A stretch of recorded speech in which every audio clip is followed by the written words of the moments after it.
உன்னத மீட்பெருமான ஆண்டவராகிய இயேசு கிறிஸ்து நாமத்தில் நம் பிதாவாகிய தேவனுடைய நாமத்தில் உங்கள் யாவருக்கும் என்னுடைய அன்பின் வாழ்த்துக்களை தெரிவித்துக் கொள்கிறேன்.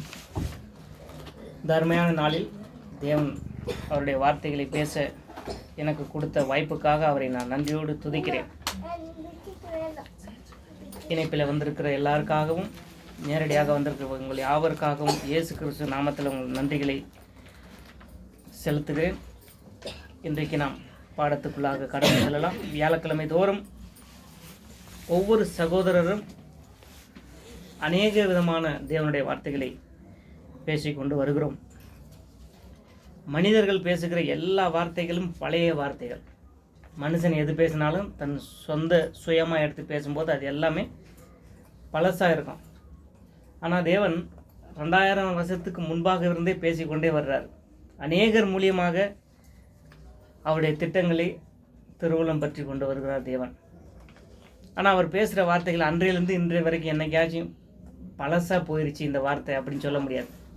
ஒருத்தரும் பேசும்போதும் ஒரு விதமான கருத்துக்களை தேவன் என்ன பண்ணுறாரு, அந்த நேரத்துக்கு தகுந்த மாதிரி தேவன் பேசுவார்.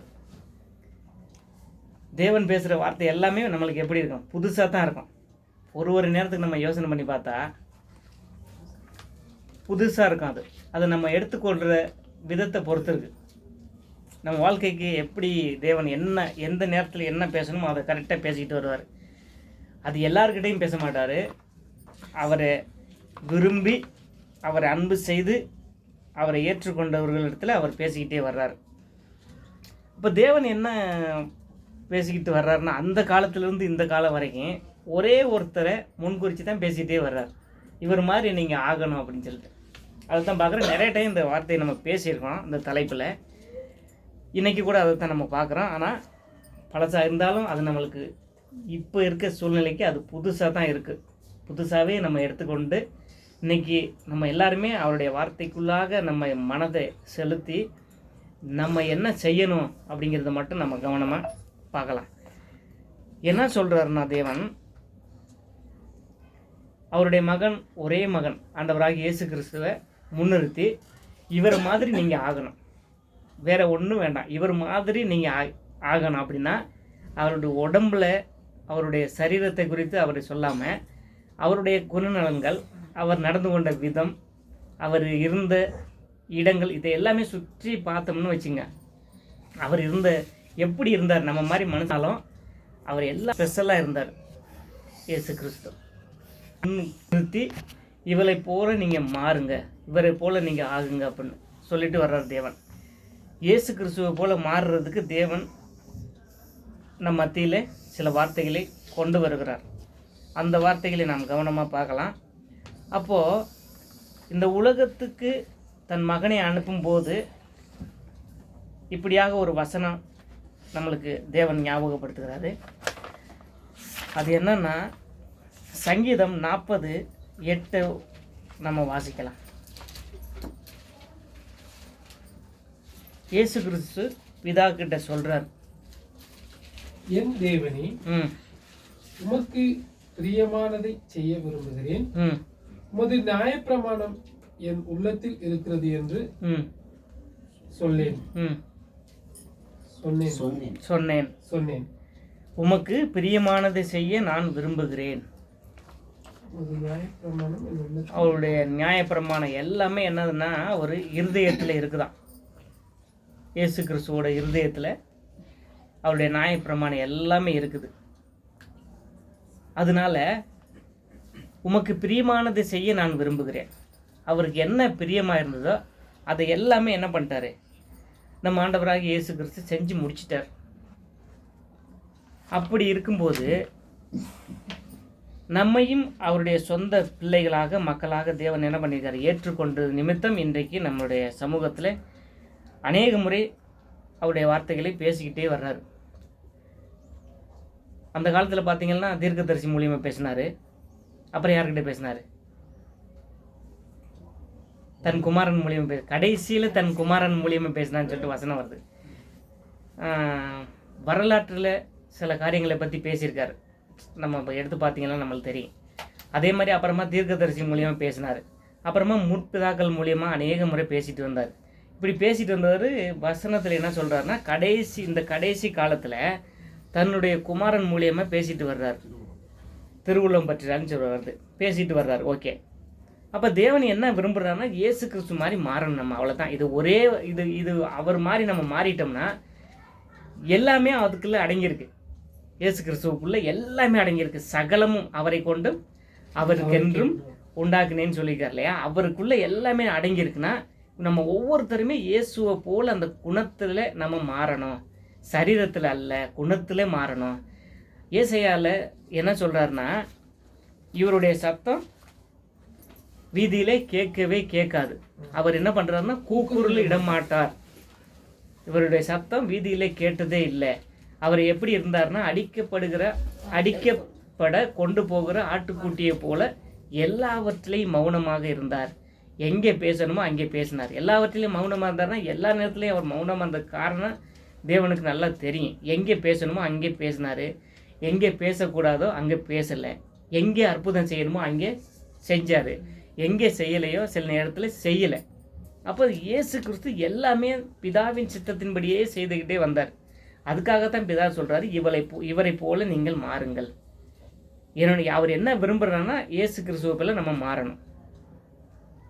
எப்போ நம்மளை அழைத்தார், அவருடைய திட்டங்கள் எல்லாமே அநேகர் மூலியமாக நம்மளுக்கு சொல்லிகிட்டே வந்தார். நம்ம எடுத்த உடனே இந்த மாதிரி சத்தியங்கள் நம்மளுக்கு கிடைக்கல.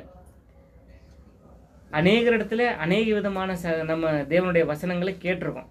ஆனால் ஒவ்வொருத்தர்கிட்டையும் கேட்கும்போது நம்ம என்ன பண்ணிக்கணும், வளர்ந்துக்கிட்டே வந்திருக்கோம்.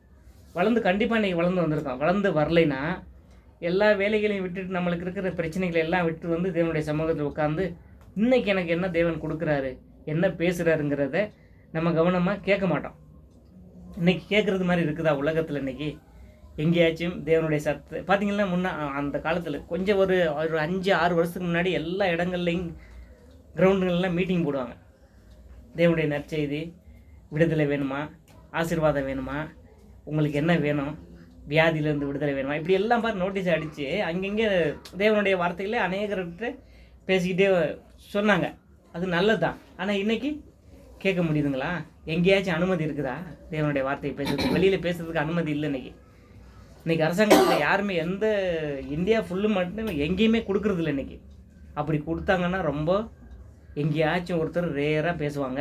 அதனால சும்மா உலகத்துக்குரிய காரியங்களை பற்றி பேசிட்டு போயிட்டே இருப்பாங்க. ஆனால் இன்றைக்கி நம்மளுக்கு தேவன் எப்படி சொல்கிறாருன்னா, அவரை போல் நீங்கள் மாறுங்க அப்படின்னு சொல்கிறாரு. அப்போது அவரை போல் மாறணும்னா இந்த உலகத்திலிருந்து தான் நம்ம என்ன பண்ணணும், தேவனை இயேசு கிறிஸ்துவை போல் நம்ம வெளிப்படுத்த முடியும். இயேசு கிறிஸ்து என்ன பண்ணார், தேவனை வெளிப்படுத்தினாரா இல்லையா? அவருடைய தற்சூரமாக இருந்தார். அவர் பிதாவாகிய தேவன் எப்படி இருக்கிறாரோ அப்போ சீசர் கேட்குறாங்க இல்லையா, பிதாவை எங்களுக்கு காமிங்க அப்படின்னு கேட்குறாரு. சீசர்கள் கேட்டாங்க, ஆண்டவரே எங்களுக்கு பிதாவை நீங்கள் காமிங்க. அப்போ இவ்வளோ நாள் நீங்கள் எங்கிட்ட கேட்டது உங்களுக்கு புரியலையா அப்படின்னு கேட்குறாரு. இப்போ போயிட்டு நம்ம எல்லாத்தையும் மறந்துட்டு நம்ம இஷ்டத்துப்படி நடக்கக்கூடாதுங்கிறது தேவன்.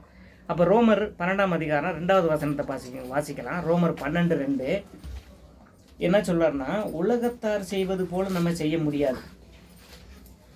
நீங்கள் இந்த பிரபஞ்சத்திற்கு ஒத்த வேஷம் தெரியாமல் தேவனுடைய நன்மையும் பிரியமும் பரிபூரணமான சித்தம் இன்னதென்று பகுத்தறியத்தக்கதாக உங்கள் மனம் புதிதாகிறதினாலே மறுரூபமாகுங்கள். பார்த்தீங்களா? நிதானமா படிங்க. நன்மையும், தேவனுடைய நன்மையும், பிரியமும், பரிபூரணமான சித்தம், அப்புறம் இன்னதென்று அறிய பகுத்தறியணும். எப்படி அறியணும்? நீங்கள் சண்டே சகோதரர் எடுத்தார், அறிவு வேணும். தேவனுடைய வசனத்தில் நம்மளுக்கு என்ன பண்ணால் அறிவு வேணும். எங்கே என்ன சொன்னார், ஏன் சொன்னாருங்கிற அந்த அறிவு, தேவனை அறிகிற அறிவு நமக்கு இல்லைன்னா நன்மை தெரிஞ்சிருக்குமா? நம்மளால் கண்டுபிடிக்க முடியாது. உலகத்தார் எல்லோரும் நன்மை செய்கிறாங்க, ஆனால் தேவனுடைய நன்மை வித்தியாசமாக இருக்கும். ஒன்றுமே யாருக்கிட்டையும் எதிர்பார்க்காம ஒருத்தருக்கு செய்கிறது தேவனுடைய நன்மை. ஒருத்தர்கிட்ட இப்போ நம்ம செஞ்சோம்னா இன்னொரு நாளைக்கு நம்மளுக்கு செய்வாங்க அப்படின்னு சொல்கிறது மனுஷன் செய்கிற நன்மை. அது மேன்மை ஒன்றும் இல்லை. ஆனால் அதுக்கு தான் இயேசு ஒரு இடத்துல சொல்கிறாரு, நீங்கள் உங்கள் சொந்த சகோதரருக்கு சகோதரிகளுக்கே நீங்கள் நன்மை செஞ்சீங்கன்னா அதனால என்ன மேன்மை? இன்றைக்கி நீங்கள் பண்ணீங்கன்னா நாளைக்கு அவங்க உங்களுக்கு பண்ண போகிறாங்க. இப்போ நீங்கள் குறிப்பாக நம்ம எடுத்துக்கிட்டோம்னா ஏதாச்சும் இப்போ ஒரு திருமண காரியங்களாக இருக்கட்டும் ஏதாச்சும் இருக்கும்போது நம்ம என்ன பண்ணுவோம், ஒருத்தருக்கு இவ்வளோ கவரில் காசு போட்டு அன்பளிப்பு கொடுப்போம். நம்ம என்ன எதிர்பார்த்து கொடுக்குறது தெரியல, நம்ம இன்றைக்கி பண்ணோம்னா நாளைக்கு பண்ணுவாங்க. ஆனால் தேவனுடைய அன்பு அப்படி இல்லை இல்லையா? அவர் அன்பு பார்த்தீங்களா? அதுதான் சொல்கிறாரு, தேவனுடைய நன்மையும் பிரியமும் பரிபூரணமான சித்தம் என்னதென்று நம்ம என்ன பண்ணணும், பகுத்தறியணுங்கிறார். சரியான ஒரு அப்போஸ்தலர் பவுல் சொல்கிறார், ரோமருக்கு எழுதும்போது சொல்கிறார். அவர் அதுலெல்லாம் என்ன பண்ணிக்காருன்னா, இயேசு கிறிஸ்துவை நல்லா உன்னிப்பாக கவனித்து பார்த்து ரோமருக்கு இந்த மாதிரி சில வசனங்களை அவர் எழுதி வச்சிருக்கிறார். ரோமருக்கு மட்டுமல்ல, இன்றைக்கி இருக்கிற நமக்கு ஆவிக்குரிய அந்த இஸ்ரேலருக்கு என்ன சொல்கிறாருன்னா, நன்மை, தேவனுடைய நன்மை வித்தியாசமாக இருக்கும். அந்த நன்மையை தான் நாம் செய்யணும் ஒழிய, நம்ம பிற்பாடு நம்மளுக்கு பிறகு ஏதாவது ஒரு நன்மை நம்மளுக்கு கிடைக்குங்கிற அந்த எதிர்பார்ப்போடு எந்த நன்மையும் செய்யக்கூடாது. இயேசு கிறிஸ்து ஒரு நாள் அப்படி செஞ்சதே இல்லை. பார்த்தீங்களா? அவர் என்ன சொன்னார்னா, சீசருக்கு நடந்து போயிட்டுருக்காங்க. அப்போ ஒருத்தர் கூப்பிட்றாரு இல்லையா, கண்ணு தெரியாதவர், தாவீதின் குமாரனே தாவீதின் குமாரனே, நின்றுட்டு என்னன்னு கேட்குறாரு. அப்போ சீசர்கள் அதட்டுறாங்க, சத்தம் போடாதுன்னு. இல்லை அவங்கள என்ன கூட்டுவாங்க, என்னென்னு கேட்கலான்னு சொல்லிட்டு. அப்போ எனக்கு என்ன பண்ணுன்னா, எனக்கு பார்வை வேணும் அப்படின்னு. நீ விரும்புகிறேன், பார்வை கொடுக்குறாரு. கண்ணில் என்ன பண்ணார், மண்ணை மிக்ஸ் பண்ணிவிட்டு அதை கண்ணில் பூசிட்டு கொண்டு போயிட்டு சிலவம் குளத்தில் கழுவுங்கிறாரு. அது கழுவுனதுனால இயேசு கிறிஸ்துவுக்கு ஏதாவது நன்மையா? அவருக்கு கண் பார்வை கிடைச்சிது. கண் பார்வை கிடைச்சி பிதாவே என்ன பண்ணுறாரு, நன்றி சொல்கிறாரு. பிதாவுக்கு அவர் நன்றி சொல்லியிருக்கிறாரு. அதனால என்ன பண்ணுறது, யாருக்கு மகிமை வந்தது? பிதாவுக்கு மகிமை. ஏன்? இயேசு கிறிஸ்துவை என்ன பண்ணார், அப்படியே அந்த நன்மையால் எல்லாவற்றையும் நிரப்பி என்ன பண்ணுறாரு, இந்த பூமிக்கு அனுப்பியிருக்கிறார். அதனால என்ன பண்ணார், அவர் எல்லா நன்மை தான் செஞ்சார். அவர் யாருக்கும் எந்த தீமையும் செய்யலை. ஆனால் அவருக்கு வந்த பாடுகள் பார்த்திங்கள்ல, நம்மளுக்கு நல்லா தெரியும். அப்போ அப்படி பார்த்திங்கன்னா, இப்போ இந்த உலகத்துக்கும் அவருக்கும் ரொம்ப வித்தியாசம் இருந்துச்சு. உலகத்தார் செய்த நன்மைகள் என்ன பண்ணால், பிற்பாடு நம்மளுக்கு ஏதாவது நன்மை வரும், நம்மளுக்கு அதனால் பிரயோஜனம் உண்டாகுங்கிறத அந்த நினைப்பில் பண்ணுறாங்க. ஆனால் இயேசு கிறிஸ்து அப்படி செஞ்சதில்லை. அதே போல் செய்ய வேண்டும் என்று தேவன் என்ன பண்ணுறாரு, விரும்புகிறாரு. நன்மை, பிரியம், அப்புறம் என்ன, பரிபூரணமான சித்தம். இதுதான் என்ன சித்தம்னா, தேவன் என்ன பண்ணுறாரு, நம்ம நன்மை செய்யணும். இதுதான் தேவனுக்கு பிரியமான சித்தம். இதை இயேசு கிறிஸ்து முழுவதுமாக செஞ்சு முடிச்சிட்டாரு. இயேசுவை போல மாற வேண்டும், இயேசுவை போல இருக்க வேண்டுங்கிற வந்திருக்கிற நமக்கும் தேவன் என்ன சொல்கிறாருன்னா, அவருடைய சித்தம், அவருடைய பரிபூரணமான நன்மையை இதை நீங்கள் செஞ்சீங்கன்னா இயேசு கிறிஸ்துவ மாதிரி இருக்கலாம். இயேசு கிறிஸ்துவ மாதிரி மாறிட்டீங்கன்னா நீங்கள் எனக்கு பிள்ளைகளாக இருப்பீங்க. பிதாவுக்கு நம்ம என்ன பண்ணுறோம், பிள்ளைகள் ஆயிரும். இயேசு கிறிஸ்துவ மாதிரி இருந்தால் தான். இயேசு கிறிஸ்துவ மாதிரி இல்லைன்னா நம்ம பிதாவுக்கு பிள்ளையாக இருக்க முடியாது. ஏன்னா அவர் எல்லாவற்றையுமே செஞ்சு தேவனுக்கு உகந்த வாசனையாக வாழ்ந்து இங்கிருந்து கடந்து சென்றிருக்கார். நம்ம மத்தியில் இப்போதும் இருக்கிறார். அதனால பிதாவின் விருப்பம் சித்தம் செய்பவராக பரலோகத்தில் யாராவது பிதாவின் விருப்பமும் அவருடைய சித்தமும் செய்பவனே பரலோக ராஜ்யத்தில் பிரவேசிப்பான்ங்கிறது மத்தேயுவில் தெளிவாக என்ன பண்ணிக்காரு, நம்மளுக்கு தேவன் எழுதி கொடுத்துருக்கிறாரு அப்போஸ்தலர் பவுல் மூலியமா. மத்தேயு 7:21 வாசிக்கலாம். பரலோகத்தில் இருக்கிற என் பிதாவின் சித்தத்தின்படி செய்கிறவனே பரலோக ராஜ்யத்தில் பிரவேசிப்பானே அல்லாமல் என்னை நோக்கி கர்த்தாவே கர்த்தாவே என்று சொல்லுகிறவன் அதில் பிரவேசிப்பதில்லை. இல்லை. எப்படி பிரவேசிக்கிறது இல்லையா? பரலோகத்தில் இருக்கிற பிதாவின் சித்தத்தின்படி செய்கிறவனே. இயேசு கிறிஸ்து சித்தம் கூட இல்லை. இயேசு கிறிஸ்து என்ன சொன்னார், நம்ம பூமியில் வந்து என்னுடைய சித்தம் இல்லை, என் பிதாவின் சித்தம் செய்யவே நான் என்ன பண்ணேன், இந்த பூமிக்கு வந்தேன். அவர் பார்த்தீங்களா, எங்கேயுமே நான் செய்கிறேன், நான் பண்ணுறேன் அப்படின்னு சொல்லவே இல்லை. எல்லாமே பிதாவாகிய தேவனுடைய நாமத்தினாலே முன்பு அவர் என்ன பண்ணார், கம்ப்ளீட்டாக தன்னை மறந்துட்டு பிதா என்ன சொன்னார் அதுதான் நான் செய்கிறேன். அதுதான் வசனம் சொல்கிறார். அவர் நான் சுயமாக எதையுமே செய்யலை, என் பிதா என்ன சொல்கிறாரோ அதுபடி தான் செய்கிறேன். அவர் என்ன பேச சொன்னாரோ அதுதான் நான் பேசுகிறேன்.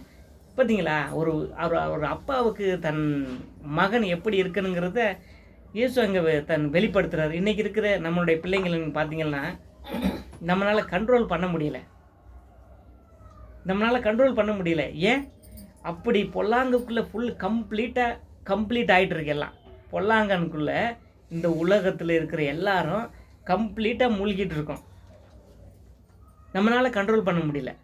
ஆனால் இயேசு தன்னை கம்ப்ளீட்டாக பிதாவுக்கு ஒப்பு கொடுத்ததுனால என்ன பண்ணார்? அவருடைய சித்தத்தை நிறைவேற்றுவராகவே இருந்தார். அப்போ ஒரே ஒரு நன்மை, ஒரு இடத்துல அருமையான ஒரு விடுதலை கொடுக்குறாரு. ஆனால் அந்த ஜனங்க இன்னைக்கு அப்படித்தான். நன்மை செய்கிற நம்மளுக்கும் சில எதிர்ப்புகள் கண்டிப்பாக வரும். அதனால நம்ம சோர்ந்து போயிடுறோம். இயேசு கிறிஸ்து என்ன பண்ணுறாருன்னா, வழியில் போகிறார் இல்லையா, ஒருத்தர் பேய் பிடிச்சவர் எதிரில் வர்றாரு. அவர் என்ன சொல்கிறாரு, உன் பேர் என்ன அப்படின்னு கேட்கும்போது என்ன பண்ணுறாரு? லேகியோன். லேகியோன்னா என்ன அர்த்தம்னு சொல்லிக்கார் நம்மளுக்கு, சொல்லுங்கள். அநேகர். அவர் சரி, அப்போ நான் அதாவது காலம் சமீபிக்கிறதுக்கு முன்னாடியே என்னை ஏன் துன்பப்படுத்த வந்தீங்க அப்படின்னு சொல்லிட்டு கேட்கும்போது, இல்லை இவங்களை ரொம்ப தொந்தரவு பண்ணுறீங்க, நீங்கள் போயிருங்க அப்படின்னு சொல்கிறாரு. அப்போ போயிட்டு சரி, அப்போ அவங்க கேட்குறாங்க, நாங்கள் எங்கே போகிறது? அங்கே பன்றிகள் எல்லாம் மேய்ஞ்சிட்டு இருக்குது, அங்கே போகட்டுமா, அது உள்ளே போகட்டுமான்னு கேட்குறாங்க. ரைட், நீங்கள் போகலாங்கிறாரு. பன்றியெல்லாம் நிறைய மேய்ச்சிட்ருக்காங்க. எவ்வளோ பன்றிகள்னு வருதுங்க? 2000 பண்ணி பார்த்தீங்களா? கிட்டத்தட்ட 2000 பன்னிங்க மேய்ஞ்சிட்ருக்கு. அந்த கூட்டத்தில் போயிட்டு அந்த அசுத்த ஆவி, அதாவது போனதுக்கப்புறம் என்ன பண்ணால் அவங்கெல்லாம் வேகமாக ஓடி கடலில் விழுந்து செத்துடுறாரு எல்லா பன்னி. அப்போது அங்கே அந்த அந்த பன்னி மேய்ச்சிருக்கவங்க அவங்க அதை நம்பித்தானே அவங்களுடைய வாழ்க்கை இருக்குது. இப்போ அதை சேல் பண்ணிவிட்டு அவங்க குடும்பம் நடத்துகிறாங்க, அவங்களுக்கு தேவையான எல்லாவற்றையும் அதுலேருந்து அவங்களுக்கு வருது. இப்போ அதெல்லாம் சடன்லி என்ன பண்ணிட்டாரு? லாஸ் ஆச்சு, போய் விழுந்து செத்துருச்சு. அப்போ என்ன பண்ணுறாங்க? பண்ணது இயேசு கிறிஸ்து பண்ணது நன்மையா தீமையா? ஒருத்தரை அவ்வளோ துன்பம் கொடுத்துக்கிட்டே இருந்த அந்த அசுத்த ஆவி அது என்ன பண்ணுது? நேராக போயிட்டு பன்னியில் விழுந்து, பன்னியெல்லாம் போயிட்டு தண்ணியில் வந்து செத்துருது.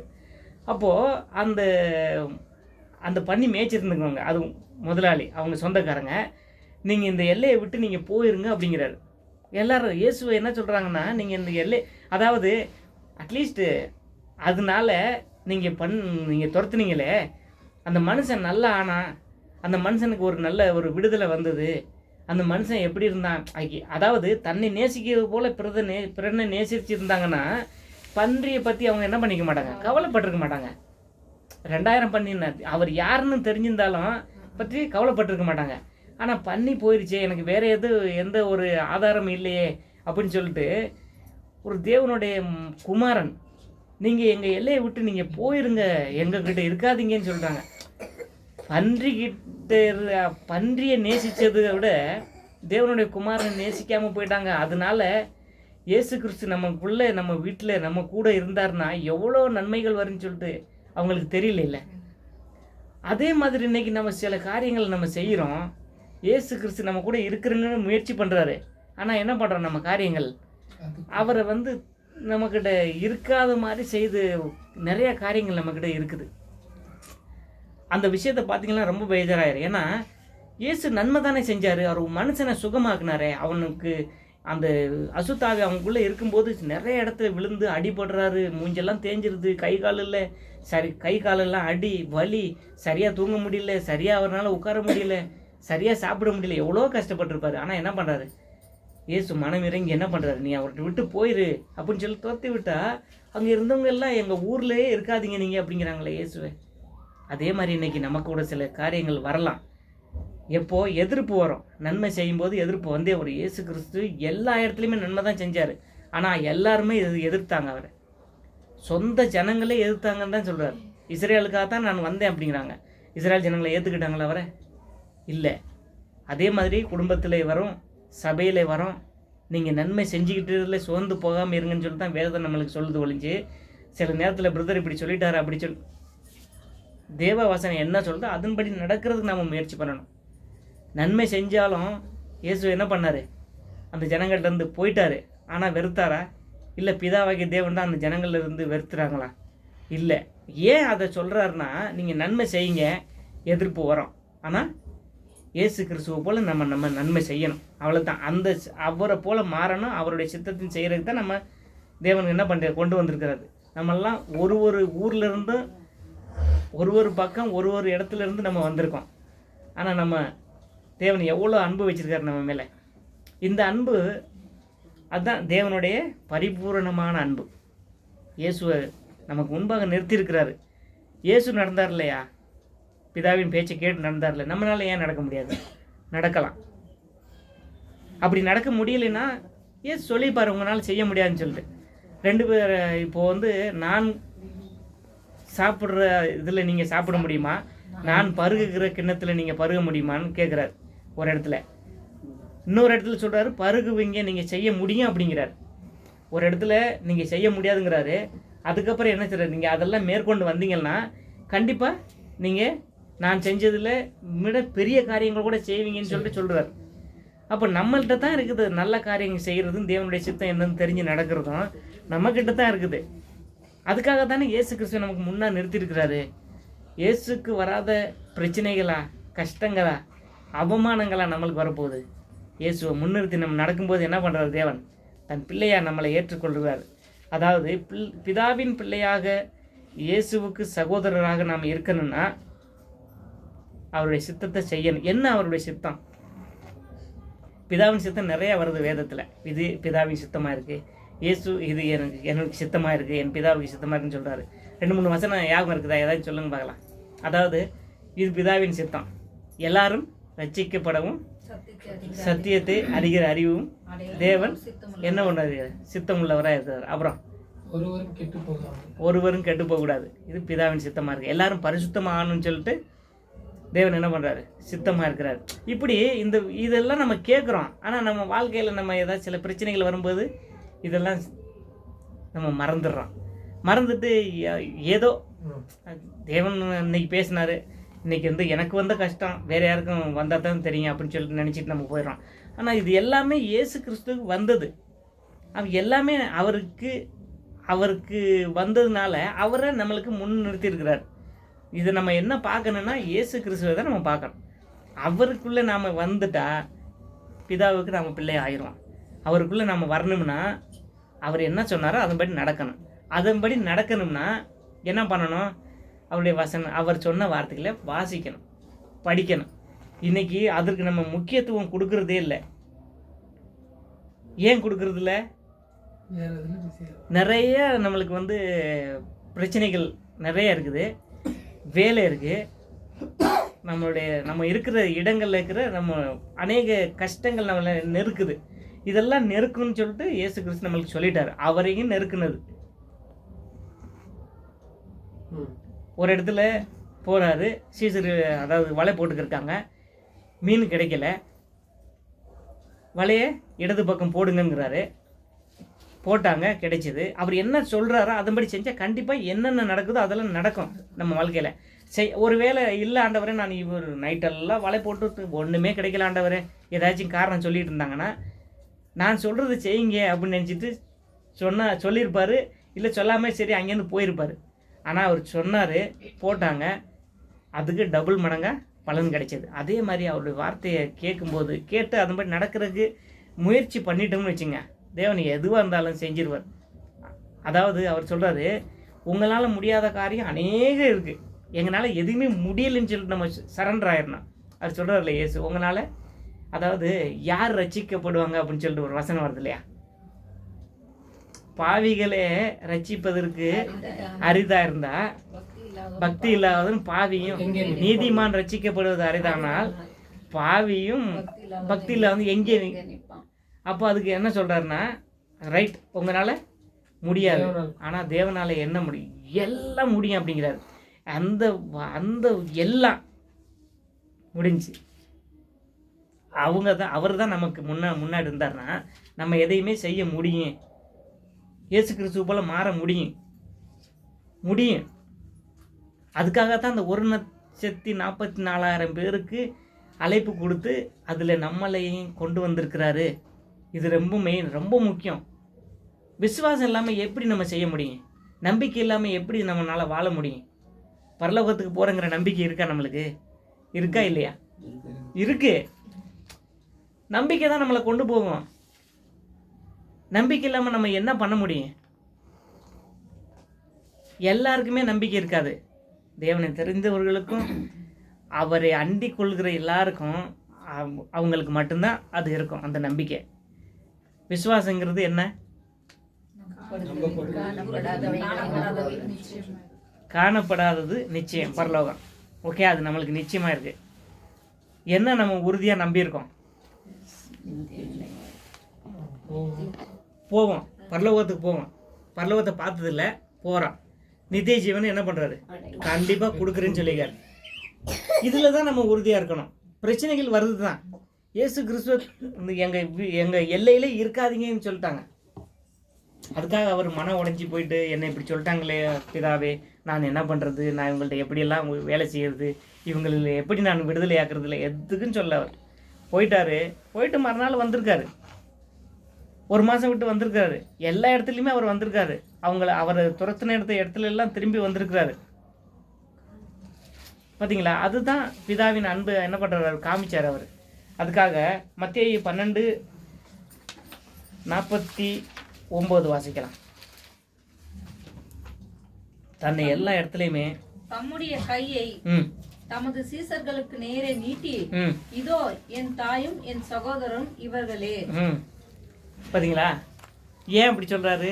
நம்மளுக்கு தெரியும், எல்லாம் வசனம்லாம் நல்லா தெரியும் நம்மளுக்கு. அப்போது ஆண்டவரே பேசிக்கிட்டு இருக்கிறாரு ஜன கூட்டத்தில், ஆண்டவரே உங்களுடைய தாயாரும் சகோதரரும் வந்திருக்காங்க அப்படின்னு. அதுக்கு எது முக்கியத்துவம் கொடுக்குறாரு பாருங்க. தேவனுடைய வார்த்தைக்கு தான் முக்கியத்துவம் கொடுக்குறாரு. அவங்க வந்திருக்கட்டும், ரைட்டு. ஐயோ 1 நிமிஷம் இருங்க, நான் பேசிட்டு போய் பார்த்துட்டு, அவர் ரொம்ப நாளாச்சு, நான் ஊராக போயிட்டு தேவனுடைய வார்த்தையை பிரசங்கம் பண்ணிவிட்டு பேசிட்டு ரொம்ப களைப்பாக வந்திருக்கிறேன், நான் அவங்கள மறந்துட்டேன், எவ்வளோ நாளாச்சு நான் பார்த்து, 1 நிமிஷம் இருங்க பார்த்துட்டு வரேன் அப்படின்னு சொல்லிட்டு நம்மளாம் தான் கண்டிப்பாக என்ன பண்ணியிருப்போம், கொஞ்சம் நேரம் இருங்க, அம்மா எல்லாம் வந்திருக்காங்க, தம்பிங்க வந்திருக்காங்க, எப்படி இருக்காங்க என்னன்னு எனக்கு தெரியல அப்படின்னு சொல்லிட்டு பார்த்துட்டு வர்றேன்னு சொல்லிட்டு போயிருப்போம். ஆனால் இயேசு என்ன சொல்கிறாரு, யார் எனக்கு தாய், யார் எனக்கு சகோதரன்? தேவன் வசனத்தை எப்படி முன்னிறுத்துறாரு பாருங்க, எவ்வளோ ஆணித்தரமாக இருக்கிறவங்க. அவங்கெல்லாம் இருக்கட்டும், இங்கே இங்கே இங்கே இருக்குங்க இல்லையா, நீங்கள் தான் என்னுடைய சகோதரன், என்னுடைய தாய். ஏன் அவங்கள சொன்னாங்க? அவங்கள முன்ன பின்ன பார்த்ததில்ல. அவர் வசனம் பேசிட்டு இருக்காரு, தேவன் வார்த்தையை அங்கே பிரசங்கம் பண்ணிட்டுருக்காரு, பரலோகத்தை குறித்து பிரசங்கம் பண்ணிட்டுருக்காரு. ஏன் இங்கே இருக்கவங்க என் தாயின், இவங்க தான் என் தாய், என் சகோதரன் அப்படின்னு சொல்கிறாருன்னா, பிதாவின் வார்த்தையை கேட்குறதுக்கு நிற்கிறாங்க. அவங்க நிறைய பிரச்சனைகள் இருந்திருக்கும், நிறைய வேலைகள் இருந்திருக்கும், அதெல்லாம் விட்டுட்டு இயேசு கிறிஸ்து என்ன பேசுகிறாருங்கிறத கவனமாக கேட்டுருக்குறாங்க. அதனால தான் அவங்களுக்கு சொல்கிறாரு, நீங்கள் தான் என் தாய், நீங்கள் தான் என் சகோதரன். ஏன்? என் பிதாவின் சித்தத்தை செய்கிறவனே பரலோக ராஜ்யத்துக்கு பங்குள்ளவனாக இருப்பான். அதனால தான் அவர் சொல்கிறாரு, அவங்கள அவர் அந்த இடத்துல பிதாவுக்கு தான் முதலிடம் கொடுத்தாரு, தன் சகோதரனுக்கோ தன் தாய்க்கோ முதலிடம் கொடுக்கல. ஏன்? அவருடைய வார்த்தையை யார் கேட்டாலும் அவங்களுக்கு இயேசு கிறிஸ்து முதலிடம் கொடுக்குறார். அவருடைய வார்த்தையை கேட்டால் தான் முதலிடம். அதே மாதிரி நம்மளும் பரலோகத்துக்கு போகணும், நானும் இயேசு கிறிஸ்துக்குள்ளே இருக்கணும், என்னுடைய வார்த்தையை அவர் கேட்கணுன்னா நாம் முதலாவது அவருடைய வார்த்தையை கேட்டு அதன்படி நடந்தால் தான் என்ன பண்ணுவார், அவர் செவி சாய்ப்பார். இல்லைன்னா செவி சாய்க்க மாட்டார். இவ்வளோ வருஷ காலமாக தேவனுடைய வார்த்தையை கேட்டுக்கிட்டே வர்றோம், என்ன மாற்றம் இருக்குது? அதை இயேசு எதிர்பார்ப்பார் இல்லையா? அதாவது மரத்துக்கு தண்ணி ஊற்றிக்கிட்டே வர்றார், அட்லீஸ்ட் கனி கொடுக்கணும், இலைய நிறையா இருக்குது, கனியே இல்லை, அடுத்த வருஷம் கொடுக்கும் அப்படின்னு சொல்லிட்டு என்ன பண்ணுறாரு, நம்மளுக்கு நாட்களை அதிகமாக்கி கொடுத்துக்கிட்டே வர்றார். இந்த வருஷம் பார்க்கலாம், அடுத்த வருஷம் பார்க்கலான்னு சொல்லிட்டு ஓமை நல்லா தெரியும் நம்மளுக்கு. ஏன் வெயிட் பண்ணுறாரு? ஆண்டவரே இந்த வருஷம் எதுவும் பண்ணிடாதீங்க, அடுத்த இல்லைன்னா நம்மெல்லாம் ஒவ்வொருத்தரும் எங்கெங்கே நம்ம இருக்கிறோமா என்னன்னு தெரியல. நம்மளுக்கெல்லாம் வந்த சில சம்பவங்கள் அப்படி இருக்குது. அதனால நம்ம இதெல்லாம் நினைச்சு என்ன பண்ணணும்னா, தேவனுக்கு ரொம்ப நன்றியாக இருக்கணும். இயேசு பட்ட பாடுகளுக்கு நாம் பங்காளிகளாக ஆகணும். அப்படி இல்லைன்னா பரலோக ராஜ்யத்தில் போக முடியாது. அநேக பாடுகளை அவர் பட்டார். 1 பேதுரு 4:13 1 பேதுரு 4:13 வாசிக்கலாம். இயேசு கிறிஸ்துவின் பாடுகளுக்கு பங்காளிகள் ஆக வேண்டும். கிறிஸ்துவின் மகிமை வெளிப்படும் போது நீங்கள் களி கூர்ந்து மகிழும்படியாக அவருடைய பாடுகளுக்கு நீங்கள் பங்காளிகள் ஆனதால் சந்தோஷப்படுங்கள். கிறிஸ்துவின் மகிமை வெளிப்படும் போது எப்போ வெளிப்படும்? இயேசு கிறிஸ்துவோட மகிமை எப்படி வருவாராம்? ஏனோக்கு தானே சொன்னது. அவருடைய முதலாவது அதாவது 2வது வருகையை ஏனோக்கு சொல்றார். எப்படி 1000 தூதர்களோடு அவர் வருவார், எக்கால சத்தத்தோடு அவர் வருவார். அந்த மகிமை எப்படி இருக்கும்?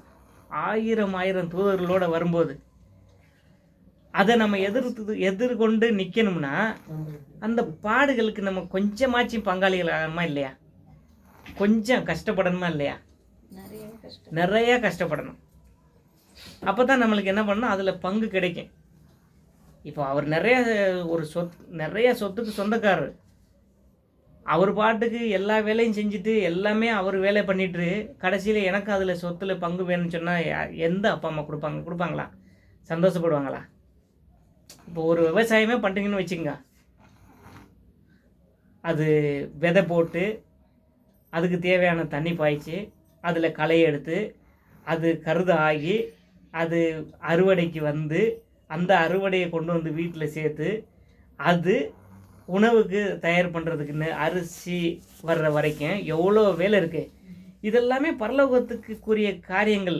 இது நீங்கள் யோசனை பண்ணி பார்த்தீங்கன்னா இதெல்லாமே அவர் சொல்கிறாரு, கலப்பையில் கை வைத்து விட்டு பின்னாடி பார்க்காத அப்படின்னு சொல்லிட்டு. இயேசு கிறிஸ்து எல்லாமே ஏட்டு செட்டு தெரியும்னா இது எல்லாத்தையும் உண்டாக்கின வரவர், பிதாவுக்குள்ளே இருந்து எல்லாமே உண்டாக்கி இருக்கிறாரு. அதனால இந்த ஓமைகள்லாம் அவர் சொல்கிறாரு.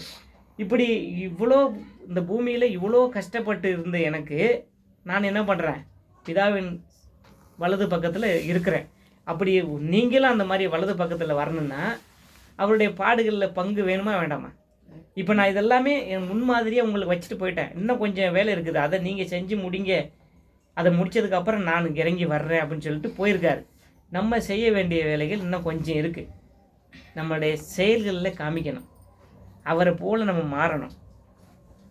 இதைத்தான் என பிதாவாகிய தேவன் விரும்புகிறார். இயேசு கிறிஸ்து மூலம் மாறணும் அப்படின்னு. அவர் நன்மை ஒரு நாளும் நம்மள்ட்ட கம்மியை பண்ணதே இல்லை. நம்ம மறந்துடுறோம். சாப்பிடும்போது ஜெபிக்கிறதுக்கு மறந்துடுறேன், நான் மறந்துடுவேன் சில நேரத்தில் அவசரத்தில். நம்மளும் மறந்துடுறோம். அவர் செஞ்ச நன்மைகளுக்கு நன்றி சொல்கிறதுக்கு மறந்துடுறோம். ஆனால் ஒரு நாளும் அவங்க மறக்கிறதே இல்லை நம்மளை. அவங்க 2 பேரும் நம்மளை மறக்கிறதே இல்லை. எவ்வளோ நன்மையை நம்மளுக்கு செஞ்சுருக்காங்கன்னா அதாவது இப்போ பாடுறோம் இல்லையா பாட்டு, அவர் செய்த நன்மைகளை என் வாழ்விலே, அதுக்கு நம்ம பாத்திரமா நம்ம என்ன அவங்களுக்கு நம்ம என்ன செஞ்சுருக்கோம் இல்லை. ஆனால் ஏதோ ஒரு அன்பு, அந்த அன்பில் நம்மளை கொண்டு வந்து இணைச்சி அந்த அன்பில் வளர்த்து கொண்டே வர்றாங்க. இப்போ கடைசி ஆயிடுச்சு. இப்போ ஏன் இப்படி நம்மள்ட்ட பேசிட்டு வர்றாருன்னா இன்னும் கொஞ்சம் சாயலுக்கு வரணும். நம்ம வீட்டில் வேலை செய்கிற இடத்துலலாம் சில சம்பவங்கள் அப்படியே நெருக்குது. பாவம் நம்மளை நெருக்குது, கோபம் நம்மளை நெருக்குது, பொறாமை நெருக்குது. இதுல எல்லாம் யாரை நினச்சிக்கணும்னா ஆண்டவராக இயேசு கிறிஸ்துவை நினச்சிக்கணும். அவருக்கு எந்த துன்பமுமே வரலைன்னு சொல்ல முடியுமா? இயேசு கிறிஸ்து அவர் பிறந்ததுலேருந்து 12 வயசில் ஆலயத்துக்கு போகிறாங்க. அவருடைய இயேசு கிறிஸ்துவோட சகோதரர்களாக இருக்காங்கன்னு சொல்லிட்டு அந்த இடத்துல வசனம் வருது. ஆலயத்துக்கு போயிட்டு எல்லாருமே போயிருக்கிறதுனால இயேசு கிறிஸ்துவை என்ன பண்ணுறாங்க, அவங்க மறந்துடுறாங்க. இயேசு கிறிஸ்து அவங்க என்ன பண்ணுறாங்க, ஆலயத்தில் போயிட்டு அவங்க அங்கே பேசுகிற வேத பாதகர்கள் என்னென்ன பேசுகிறாங்கன்னு சொல்லிட்டு வசனத்தில் கவனமாக கேட்குறாரு. இது என்ன பண்ணுறாங்க, இது அவங்க தாய் தகப்பன் மாதிரி என்ன பண்ணுறாங்க, மறந்துட்டு அவரை விட்டுட்டு போயிடுறாங்க. எவ்வளோ நாள் ஆச்சு அவரை திரும்பி அவரை காணும்னு சொல்கிறதுக்கு? எத்தனை நாள் ஆச்சு? 3 நாள் ஆச்சு. ரொம்ப தூரம் போயிட்டுருக்காங்க. இவர் என்ன பண்ணுறாரு, 3 நாளில் ஆலயத்தில் இருக்கிறாரு. அதை பற்றி அம்மா இவர் தேடலை. அம்மா எங்கே போட்டாங்க, அப்பா எங்கே போயிட்டாங்க, நம்ம தம்பியெல்லாம் வந்தாங்களே எங்கே போயிட்டாங்கன்னு சொல்லி இயேசு தேடினாரா? அவர் பார்த்தீங்களா 12 வயசில் அவர் ஞானஸ்தானம் எடுக்கலை. எப்போ எடுத்தார் ஞானஸ்தானம்? இதெல்லாம் நம்ம டக்குன்னு வரணும். ஏன்னா இவ்வளோ நாள் நம்ம வளர்ந்துருக்குறோம் இல்லையா? இதுதானே இது இயேசு எதிர்பார்க்குறாரு. என்னை பற்றி என்ன யோசனையில் இருக்காங்க? 12 வயசு, அம்மா காணும், இவ்வளோ பேர் இருக்காங்க, எங்கள் அம்மா எங்கே போயிட்டாங்கன்னு ஒன்றும் தெரில. அவங்க தேடி வர்றாங்க. அப்போ அவங்க எங்கேப்பா போயிட்ட, ஏன் இப்படி ஆகிட்டேன்னா, எனக்கு பிதாவின் வேலை எனக்கு நிறையா இருக்குன்னு உங்களுக்கு தெரியலையா அப்படின்னு. அம்மாவுக்கு தெரியுமா தெரியாதா? அம்மாவுக்கு தெரியும். என்ன சொல்லியிருந்தாங்க அவங்க அவர் பிறகுறதுக்கு முன்னாடி? அப்போது அம்மாவுக்கு தெரியும். அதனால அம்மாட்ட கேட்குறாரு, நான் பிதாவின் சித்தத்தை செய்யணும்னு உங்களுக்கு தெரியாதா அப்படின்னு. அம்மா மறந்துட்டாங்க. பிரச்சனை குடும்பத்தில் இருக்கிற பிரச்சனை, அதனால அவங்க மறந்துட்டாங்க. அப்புறமா அதை யோசனை பண்ணிட்டு அவங்க அப்போது இயேசு என்ன சொல்கிறாருன்னா, அங்கே 12 வயசுல என் பிதாவின் சித்தம் இருக்கு. ஞானஸ்தானம் எடுக்கலை, பரிசுத்தாவின்னு வரல. ஆனால் கூட அந்த வயசில் அங்கே அந்த ஆலயத்தில் சொல்லப்பட்ட அந்த அநேக வசனங்களை அவனை என்ன பண்ணுறாருன்னா உள்ளே வாங்கிட்டார். அவர் மனசுக்குள்ளே கொண்டு வந்துட்டார்.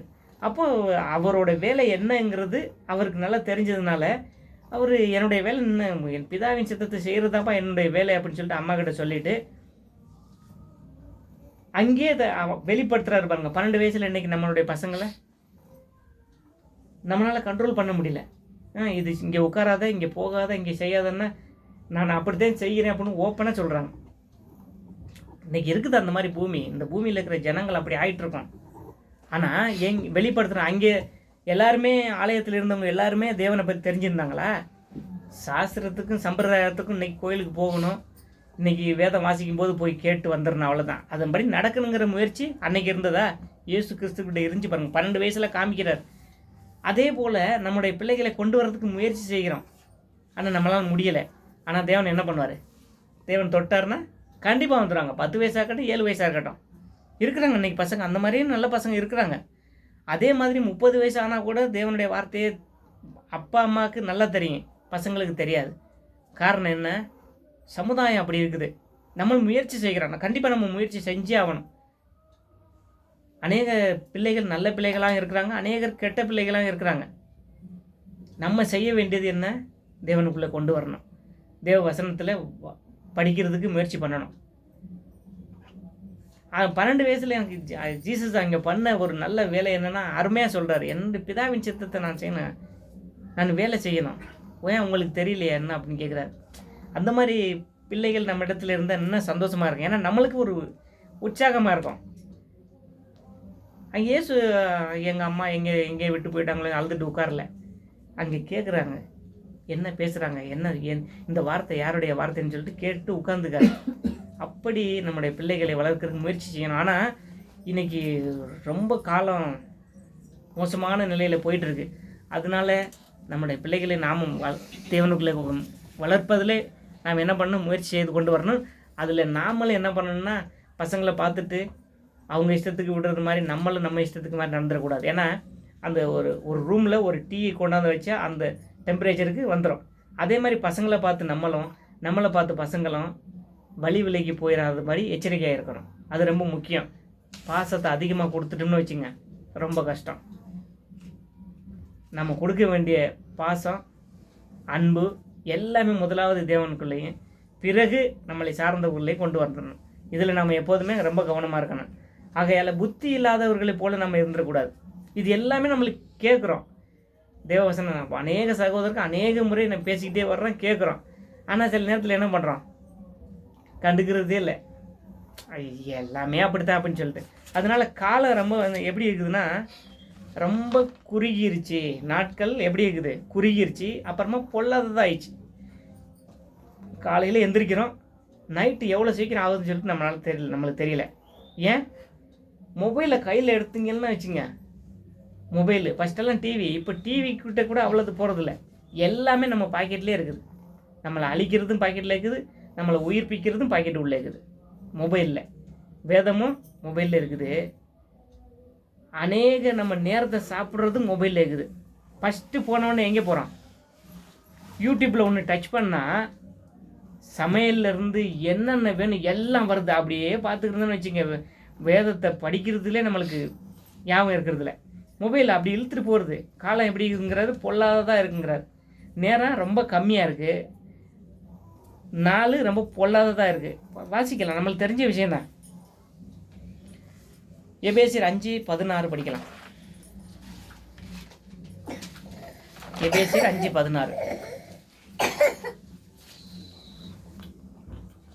நாட்கள் பொல்லாதவைகள் ஆனதால் காலத்தை பிரயோஜனப்படுத்தி. இது எப்போ எழுதுனது? நாட்கள் பொல்லாதவைகள் ஆனது யாருக்கு எழுதுறாரு? எபேசியருக்கு பவுல் எழுதுறாரு. எவ்வளோ வருஷம் இருக்கும் பவுல் எழுதி? அப்படி ஏறக்குறைய அப்படி ஆயிட்டு இருக்குன்னு வச்சுங்க. இன்னைக்கு காலம் எப்படி இருக்குது? அன்னைக்கே பொல்லாததாக இருந்தால் இன்னைக்கு ரொம்ப மோசமாயிட்டு இருக்குது. ரொம்ப ரொம்ப ரொம்ப மோசமாக இருக்குன்னு சொல்கிறார். அப்போது நம்மளுக்கு இருக்கிற நேரம் ரொம்ப கம்மி. அதில் நம்ம மொபைலை பார்த்துக்கிட்டு, டிவி பார்த்துக்கிட்டு, அப்புறம் தேவனுடைய சித்தம் எப்படி தெரியும் நம்மளுக்கு? என்ன சொல்லிக்காருன்னு வேதத்தில் வாசித்தா தானே தெரியும். அட்லீஸ்ட் ஆடியோ பைபிள் இருக்குது, அதை ஆன் பண்ணிவிட்டு நம்ம வேலை செய்யலாம். அது கேட்டால் தானே தேவன் சித்தம் என்ன விரும்புகிறார், தேவன் என்ன என் வாழ்க்கையில் என்ன விரும்புகிறார். நீங்கள் நன்மை செய்கிறதே எனக்கு பிரியமாக இருக்குங்கிறார். யூடியூப்பில் என்ன எங்கள் பாஸ் கேட்குறாரு, யூடியூப்பில் நீ பார்க்குறது இல்லையா, சமையல் விதவிதமாக பண்ணு அப்படிங்கிற. எனக்கு டைம் இல்லை அப்படின்னு சொல்லிடுறேன். அப்போ நீ என்ன தான் பண்ணுறாரு? நான் அதை பார்க்குறது இல்லை சார், டைம் இல்லை எனக்கு அப்படின்னு. ஏன்னா அவங்களுக்கு என்ன தேவைன்னா யூடியூப்பில் பார்த்து ஒரு ரெசிபி ஒவ்வொன்றும் ஒரு டிஃப்ரெண்ட் டேஸ்ட்டாக பண்ணி தரணுமா, அதை பார்த்துக்கிருந்தா எந்த வேலை பாருங்க. அவர் சம்பளம் கொடுக்குற ரைட்டு இல்லைன்னு சொல்ல, ஆனால் எல்லாமே அவங்களுக்குள்ளே நம்ம மூழ்கியிருந்தா நம்ம தேவனுடைய சித்தத்தை எங்கே நம்ம தெரிஞ்சிக்க முடியும், எதை யோசிக்க முடியும் நம்மளால்? இல்லை இல்லை இல்லை, எந்த வேலை அது இல்லை. உங்களுக்கு என்ன வேணுமோ நான் அது பண்ணித்தர்றேன். ஆனால் எந்த வேலை என்ன இருக்குது, வேறு வேலை இருக்குது. என் யோசனை வேறு இடத்துல இருக்குது. நம்ம போகிறதுக்குள்ள எங்கே யோசிக்கிறது? வேதத்தில் யோசனையாக இருக்கணும். யாராச்சும் எதாவது கேட்டால், ஒரு வசனம் கேட்டால் அதை சொல்கிறதுக்கு நம்ம ரெடியாக இருக்கணும். ஒரு வசனமே தெரியலன்னா தேவனுடைய சித்தம் நம்மளுக்கு எப்படி தெரியும்? தேவனுடைய நீதி எப்படி தெரியும்? தேவனுடைய நன்மை நம்மளுக்கு என்னென்ன பண்ணியிருக்காருன்னு சொல்லிட்டு நம்மளுக்கு எப்படி தெரியும்? வெறும் பிரியாணி பண்ணுறதும், சாம்பார் பண்ணுறதும், ரசம் பண்ணுறதும் இருக்குது எல்லாமே. இப்போ நம்ம அதை பார்த்து கற்றுக்கிட்டு இப்போ இனிமே போய் செஞ்சிட்டு இருக்க காலமா அது, நேரமா இது? இப்போ நம்மளுக்கு முக்கியமானது தேவ வசனம் தான். இது எல்லாம் நம்ம பார்க்க வேண்டிய நேரம்லாம் காலம்லாம் கடந்து போயிடுச்சு. இப்போ நம்மளுடைய நேரத்தை நம்ம வீணடிச்சிட்டு இருந்தா அப்புறம் இது இயேசு கிறிஸ்து நிற்கும்போது அவருக்கு நான் சொன்ன ஏதாச்சும் ஒரு வசனம் சொல்லப்பான்னு கேட்டால் கூட சொல்ல தெரியணுமா இல்லையா? நான் ஆபிரகாமுக்கு சொன்னது கொஞ்சம் சொல்லுப்பா அப்படின்னு கேட்டால் தான் தெரியுமா இல்லையா? தெரியலனா எப்படி நம்ம எப்படி ஆன்சர் பண்ண முடியும்? ஆனால் நம்ம வழி விலகி போகிறதுக்கு நிறைய காரியங்கள் இருக்குது, கணக்கில் அடங்காது இருக்குது. மொபைலில் நம்மளை கோவப்படுத்துறது நிறைய பேர் இருப்பாங்க, கணக்கில் அடங்காது. எது பேசணுமோ அதுதான் பேசணும், எங்கே நிற்கணுமோ அங்கே தான் நிற்கணும். இயேசு சொன்னாங்க, நீங்கள் எங்கள் எல்லையில் நிற்காதீங்க, போயிருங்க அப்படி போயிட்டார் அவர். ஆனால் அதே அவர் நீங்கள் பண்ண நன்மைகளை நாங்கள் எண்ணி உங்களுக்கு நாங்கள் எவ்வளோ நன்றி சொல்லணும். நீங்கள் எங்கள் மத்தியில் இருங்கன்னா எவ்வளோ நன்மைகள் செஞ்சுருப்போம். எவ்வளோ பேர் வியாதிகளெல்லாம் சுகமாக்குனார். எல்லா ஜனங்களும் எவ்வளோ பேரை ஓடெல்லாம் பிரித்து வீட்டுக்குள்ளே இறக்குனாங்களே, அதெல்லாம் தெரியலையா? பார்த்தீங்களா? அவ்வளோ நன்மைகளை செஞ்சவரை நீங்கள் எல்லையை விட்டு போயிருங்க அப்படின்னு சொன்னால் போயிட்டார் அவர். அப்படியே இன்றைக்கி நம்ம கூட நம்ம கண்ணு காணாத போல் இருந்தோம்னு வச்சுங்க, வசனம் கேட்குறோம், நல்லா இருந்துச்சு பிரதர், ரைட், நடைமுறையில் காமிக்கணும். இயேசு நமக்குள்ளே முன் நிறுத்தணும். இதுக்கு இன்னும் நான் அடுத்த வருஷம் பண்ணுறேன், இன்னும் எனக்கு இப்போ தானே 35 வயசு, நான் அப்புறம் இன்னும் ஒரு 2 வயசு ஆகட்டும், நாளைக்குங்கிறது நம்மளுக்கு இல்லைன்னு நம்மளுக்கு நல்லா தெரியும். தேவன் எழுதி வச்சார் இல்லையா, உங்கள் ஆயுசு நாட்கள் எவ்வளோ? 70. நல்லா பலனா. இப்போ எழுதியிருந்தாருன்னா எப்படி இருக்கும்? 30 பார்த்தீங்களா? அப்படி தான் ஆயிடுச்சு. நம்ம நல்லா இருக்கிறோம், நாளைக்குங்கிறது நமக்கு இல்லை. அதனால் தேவனுடைய வசனத்தை நான் நாளைக்கு பேசுகிறேன், நாளைக்கு கேட்குறேன். தேவன் சித்தம் என்னதுன்னே தெரியாமல் நம்ம இருந்துட்டோம்னா நம்ம இவ்வளோ நாளுக்கு உலகத்தாரை விட நம்ம மோசமாக இருக்கோம்ல. அப்படி இருக்குது தேவவாசனை. என்னன்னா அப்புறமா நம்ம இன்னொன்று என்ன முக்கியமாக என்ன சொல்கிறாருன்னா, இயேசுவை போல் ஆகிட்டோம். இயேசு எப்படி இருந்தார்? எல்லாம் நன்மை செஞ்சார். அப்போது நம்ம என்ன பண்ணிருக்காருன்னா, இயேசுவை போல் ஆனதுக்கு அப்புறம் என்ன பண்ணணும்னா நன்மை தான் செய்யணும் அப்படிங்கிறார். யாருக்கும் எந்த விதத்துலேயும் தீமை செய்யாதீங்க. ஒருவேளை தீமை செய்யக்கூடிய சூழ்நிலை வந்துச்சுன்னா அங்கேருந்து போயிருங்க, விலகிருங்க. இயேசு கிறிஸ்து நிறைய இடத்துல என்ன பண்ணுறாரு, அவர் செஞ்ச நன்மையினால் அவரை அடிக்க வந்தாங்க, மறைஞ்சிட்டார் அவர், அந்த இடத்துல நிற்கலை அவர். அதே போல் நம்ம நன்மை செய்யணும். ஒரு வேளை செய்ய முடியலைன்னா அங்கேருந்து நீங்கள் போயிருங்க அப்படிங்கிறாரு. அப்போது நம்ம உருவாக்கப்பட்டது நோக்கம் என்னென்னா இயேசு கிறிஸ்துவை போல் மாறணும். பிதா நம்மளை என்ன பண்ணார், அதற்கு தகுதிப்படுத்திட்டார். அவர் போல் மாறினதுக்கு அப்புறம் நம்ம நன்மை செய்யணும். இதுதான் அவர் என்ன விரும்புகிறாருன்னு நீங்கள் நன்மை செய்யுங்க. இயேசு என்ன பண்ணார், நான் எங்கேயுமே நன்மை தான் செஞ்சார். வசனம் எல்லாம் தெரியும், நன்மை இல்லை, அன்பு இல்லை, சத்தம் வெங்கலம் போல இருப்பேன்னு சொல்கிறார் இல்லையா பவுல். எனக்கு இல்லை அன்பு இல்லைன்னா, நன்மை செய்யலைன்னா என்னது, எந்த வெறும் பேச்சிலே போயிருமே, அது இல்லை. வாசிக்கலாம், எபேசியர் 2:10. முன்னதாகவே ஆயத்தம் பண்ணிக்கிறார் நம்மளுக்கு நன்மை செய்கிறது.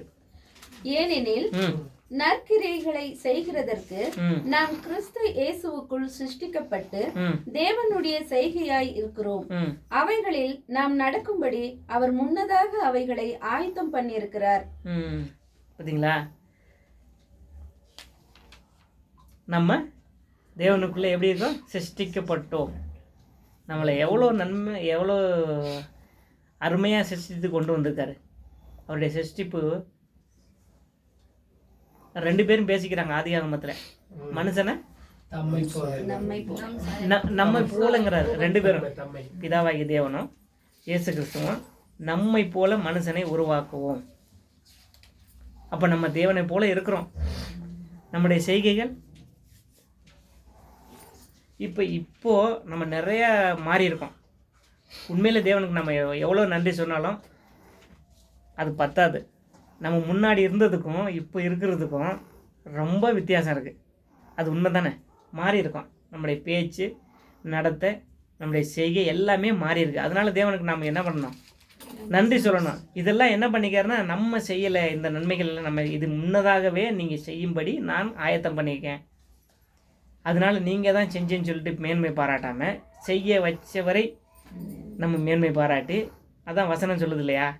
ஒருத்தன் மேன்மை பாராட்டணும்னா தன்னுடைய ஐஸ்வர்யவான் ஐஸ்வர்யத்தை குறித்தும், ஞானி தன் ஞானத்தை குறித்தும், பலவான் தன் பலத்தை குறித்தும் மேன்மை பாராட்டாமல் பூமியிலே நீதியையும் நியாயத்தையும் நடப்பிக்கிற தேவனை குறித்தே மேன்மை பாராட்ட கடவுள். இதுதான் நம்மளுடைய மேன்மை. இயேசு கிறிஸ்து தான் நம்மளுடைய மேன்மை. பிதாவாகிய தேவன் தான் நம்முடைய மேன்மை. இது பேச வைக்கிறது.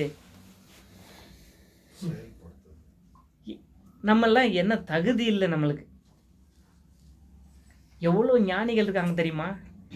ஆதியாகமத்திலேருந்து வெளிப்படுத்தல வரைக்கும் எல்லா வசனத்தையும் சொல்கிறவங்களும் இருக்கிறாங்க. இப்போ என்னைய கேட்டால் ஆதியாகமத்திலேருந்து வெளிப்படுத்தின வரைக்கும் எத்தனை அதிகாரம், எவ்வளோ வசனம் எங்கே இருக்கு எனக்கு தெரியாது, உண்மையில் தெரியாது. ஆனால் அதை சொல்கிறவங்களும் இருக்கிறாங்க. எபேசியரில் எத்தனை அதிகாரம் இருக்குது, சங்கீதத்தில் எத்தனை அதிகாரம் இருக்குது, சடன்லி கேட்டால் நம்மளால் சொல்ல முடியாது. அதை சொல்கிறவங்களும் இருக்கிறாங்க. அப்படி ஞானிகள்லாம் இருக்கிறாங்க. அதிகமான வசதி உள்ளவரும் இருக்கிறாங்க. எவ்வளோ அதிகாரம், எத்தனை வசனங்க இருக்குன்னு சொல்லிட்டு எல்லாத்தையும் சொல்கிறவங்களும் இருக்கிறாங்க. ஆனால் இதில் நமக்கு எதுவுமே தெரியாது. நம்மளுக்கு அவ்வளோ மைண்டில் தேவன் நம்மளுக்கு என்ன தேவையோ அது கொடுத்துருக்காரு. அவருடைய வார்த்தையை புரிஞ்சு கொள்ளக்கூடிய ஞானத்தை கொடுத்தார்ல. இது ஏன் சொன்னார், எப்போ சொன்னார், இது எப்போ நடக்க போகுது நம்மளுக்கு கொடுத்துருக்கார் இல்லையா? இதை குறித்து தான் மேன்மை பாராட்டணுங்கிற. எல்லாமே தெரிஞ்சுட்டா அவன் மேன்மை பாராட்ட மாட்டான். அதனால அவங்களுக்கு அவங்கவுங்க அளவுக்கு தக்கதாக என்ன பண்ணிக்கார் தேவன் கொடுத்துருக்கிறாரு. இதில் தான் நம்ம மேன்மை பாராட்டணும். முழுவதுமாக என்ன பண்ணணும்னா, என்னை தெரிந்த தேவனுக்கு நான் எப்போதுமே உண்மையாக இருப்பேன், அவர் சாயலுக்கு மாறுவேங்கிற அந்த ஒரு உறுதி நமக்குள்ளே வேணும். நிறைய நம்மளுடைய நேரத்தை வீணடிக்கிற காரியங்கள் நம்ம இடத்துல இருக்குது. இங்கே அது இருக்கும்போது தான் நம்ம யாருங்கிறத காமிக்கணும். அதாவது ஒரு மனுஷனை தனியாக ஒரு ரூமில் கொண்டு போய் விட்டு லாக் பண்ணிவிட்டு அவன் நல்லவன், அவன் பரிசுத்தங்கன்னா ஓகே, அவன் எந்த பாவமும் செய்யலை, அவன் நீதிமான், யார்கிட்டையும் எந்த தவறான நடந்துக்கலைங்கிறது ஒரு மனுஷனே இல்லாத ஒரு இடத்துல கொண்டு போய் வச்சுட்டா ஓகே, அந்த மனுஷன் என்ன பண்ணுவார்? நல்லவனாகவே இருந்துருவார். எந்த யோசனையும் வந்துடாது, எந்த பாவமும் அவர் நெருங்கிறாது, செய்ய மாட்டார். அதனால ஒன்றும் மேன்மை இல்லை. எல்லாமே இருக்கிற இடத்துல ஒரு மனுஷனை வச்சு, பாவமான இந்த உலகத்தில், எல்லா தீமையும் நிறைஞ்சிருக்கிற இந்த உலகத்தில் ஒரு மனுஷனை வச்சு அங்கே கிறிஸ்துவை போல தன்னுடைய செயலில் எல்லாம் காமிக்கிறான்னா உண்மையிலேயே அவன்தான் கிறிஸ்துவை போல மாறி இருக்கிற ஒரு மனுஷன். அதைத்தான் தேவன் என்ன பண்ணுறாரு, விரும்புகிறார். இயேசு கிறிஸ்து பரலோகத்திலிருந்தே பரிசுத்தமாக தான் இருந்தார். ஏன் பூமிக்கு அனுப்புனார்? நம்ம எல்லாமே ரட்சிக்கிறதுக்காகவே பூமியில் அனுப்புனார். எப்படி? அப்போ இருந்த ஜனங்க எல்லாமே சுத்தமாக இருந்தவங்களா? எல்லாமே ஒன்றும் தெரியாதவங்களா? எல்லாமே தெரிஞ்சவங்க தான். எல்லா காரியங்களும் இருந்தவங்க தான். எல்லா காரியத்துக்கு மத்தியில் தான் இயேசு கிறிஸ்து என்ன பண்ணார்? ஒரு பொண்ணை போல வச்சுருந்தார். தனியாக இருந்தார், தனியாக தெரிஞ்சார். எல்லா இடத்துலையும் போனார், எல்லாருக்கிட்டையும் நடந்துக்கிட்டார், எல்லாருக்கிட்டையும் சுகமாக்குனார், எல்லாரோடும் பேசினார், எல்லாருக்கிட்ட அவர் போன இடத்துல சில இடத்துல சாப்பிட்டார். அதுக்கு பரிசேயர்களுக்கு பிடிக்கல. நீங்கள் பாவிக்கிட்ட போய் சாப்பிட்றீங்களே அப்படின்னு. சாப்பிட்றது ஒன்றும் என்ன பண்ணுது, தீட்டுப்படுத்தாது. பேசுகிறது தான் தீட்டுப்படுத்து. ஏன்? அங்கே இருந்தவங்க அப்படி இருந்தாங்க, அதனால் அவர் தீட்டு ஆயிட்டாரா? இல்லை, அவர் யாரையுமே சொல்ல முடியாத ஒரு பரிசுத்தமான தேவனுடைய சாயல்லே அப்படியே இருந்து அப்படியே நடந்துக்கிட்டாரு. அப்படியே போயிட்டு இப்போ நமக்காக வெயிட் பண்ணிருக்காரு. நம்ம அவரை போல் மாறணும். ஆல்மோஸ்ட் 90% மாறியிருக்கோம். அதுதான் அந்த ஒரு விசுவாசம், அந்த நம்பிக்கை தான் தேவனுக்கிட்ட நம்ம கொண்டு போகிறது. இல்லைன்னா நான் மாறலை, இன்னும் மாறலைன்னா எப்போ மாறுவோம்? நம்ம மாறி இருக்கோம். இந்த விசுவாச நம்பிக்கை நம்மளுக்கு அதிகமாக வரணும். மாறினா தான் நம்ம இன்னொரு படி எடுத்து வைக்க முடியும். நான் மாறி இருக்கிறேன் ஆண்டவரே, நான் இயேசு கிறிஸ்துவ போல் மாறி இருக்கிறேன். அட்லீஸ்ட் 50% நான் மாறி நினைக்கணும். நம்மளால் சொல்ல முடியும். முன்னாடி நம்ம இருந்ததுக்கும் இப்போ இருக்கிறதுக்கும் நிறையா வித்தியாசம் இருக்குது. கண்டிப்பாக தேவன் என்ன பண்ணுறாரு, நம்மளை மாற்றி கொண்டு வந்திருக்காரு. அதுக்காக நான் தான் மாறினேங்கிற அந்த பெருமை இல்லாமல் தேவன் என்னை மாற்றி கொண்டு வந்திருக்காரு. இயேசு கிறிஸ்து சாயலுக்கு நான் வந்திருக்கிறேன், இன்னும் கொஞ்சம் வரணும், வெயிட் பண்ணுங்க ஆண்டவரே, நான் மாறிடுவேன் அப்படின்னு சொல்லும்போது என்ன பண்ணுறாரு தேவன், தன் மகனை இந்த பூமிக்கு அனுப்பிடுவார். அப்போ நாமளும் பரிசுத்தமாயிடுவோம். நம்மளை என்ன பண்ணுவார், அவருடைய சாயலை கொண்டு போய் அவருடைய ராஜ்யத்தில் நம்மளை கண்டிப்பாக சேர்த்துடுவார். இந்த விசுவாசம், அந்த நம்பிக்கை தான் நம்மளுக்கு ரொம்ப முக்கியமாக இருக்குது. இது இல்லாமல் நம்மளால் என்ன பண்ண முடியாது, ஒன்றும் செய்ய முடியாது. அதனால் இயேசு கிறிஸ்துவ போல் நான் மாறி இருக்கிறேங்க. அந்த விசுவாசத்தோடு இந்த அருமையான செய்தியை தேவன் நம்ம கொடுத்தார். இந்த நம்பிக்கையோடு, அந்த உறுதியோடு நாம் இன்னும் என்ன பண்ணுறோம், வரப்போகிற நாட்களில் தேவனுடைய வார்த்தையை கேட்போம். கேட்டன்படி நடக்கிறதுக்கு நம்ம முயற்சி பண்ணுவோம். தேவன் கண்டிப்பாக அவருடைய பரிசுத்த ஆவியை தந்து நம்மளை நடத்துவார். இந்த விசுவாசத்தோடு இந்த நாளில் செய்தியை தேவன் ஆசீர்வதிப்பாராக. உங்கள் யாவரையும் தேவன் பலப்படுத்தி அவருடைய மகனின் சாயலுக்கு நம்மளை கொண்டு போய் சேர்ப்பார்.